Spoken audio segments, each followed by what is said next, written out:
Hello friends, good morning. आज हम लेके आए हैं एक नया टॉपिक जो हमारा है एग्रीकल्चर।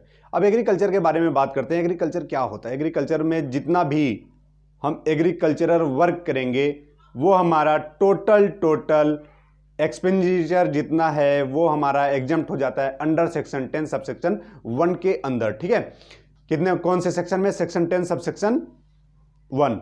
और हम बात कर रहे हैं, जैसे मान लीजिए एक धान की खेती हुई, तो धान की खेती के लिए हमें कितना एग्रीकल्चर के लिए अलाउ होगा और कितना बिजनेस के लिए। तो एग्रीकल्चर के लिए हमारा हो जाता है, जैसे कि जितना हम उसको खर्च करते हैं, धान को उगाने में जो खर्च हुआ, काट के घर तक लाने में जो खर्च हुआ, वो हमारा टोटल एग्रीकल्चर एक्सपेंस माना जाएगा और ये हमारा अलाउ हो जाएगा।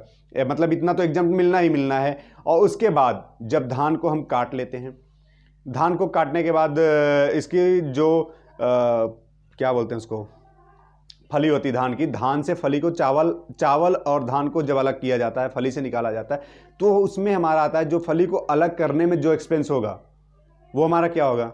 एग्रीकल्चरल एक्सपेंस होगा। लेकिन जब चावल जो बन गया उसको पैक करेंगे या फिर उसको कुछ भी पैक करके बेचना है या फिर वैसे चावल को मतलब अलग करके बिना पैक किए भी बेच दिए, तो वो हमारा बिजनेस एक्सपेंस माना जाएगा।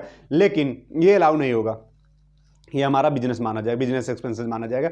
एग्रीकल्चरल ही एक्सपेंस जितना होगा, अगर हम धान को काट करके सीधे वैसे बेच दे रहे हैं तो उसका अलग है, और अगर धान को हम रोस्ट करके बेच रहे हैं तो उसका अलग है। रोस्ट करके बेच रहे हैं तो उस केस में रोस्ट करने का एक्सपेंस जो होगा वो बिजनेस इनकम माना जाएगा, और जो रोस्ट से पहले का एक्सपेंस होगा वो हमारा एग्रीकल्चरल एक्सपेंस होगा।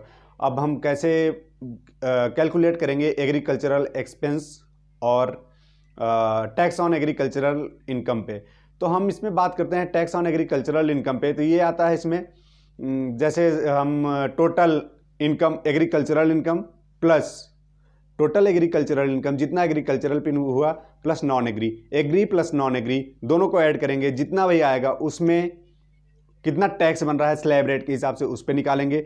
उसके बाद फिर हम निकालेंगे agri plus maximum exemption limit. और मैक्सिमम एग्जम्पशन लिमिट कैसे निकालेंगे? मैक्सिमम एग्जम्पशन लिमिट हम फार्मर की एज के ऊपर निकालते हैं। जैसे हमारा फार्मर अगर 60 से कम है तो उस पर लगेगा 5%, 10%, 15%, और यदि 60 के ऊपर है तो उस पर क्या लगता है? 5% का क्या मिल जाता है? डिडक्शन। ठीक है ना, रिवेट 5% का। ठीक है ना,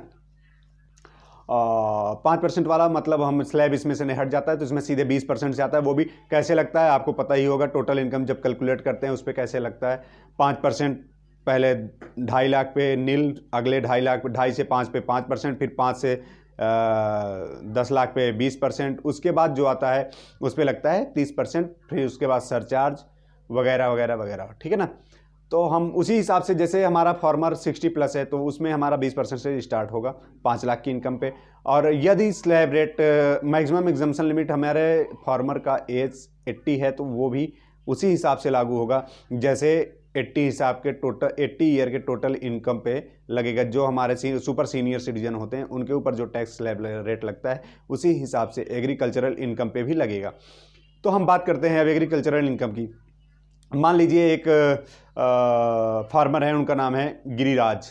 ठीक है ना, गिरिराज सिंह मंत्री भी हैं।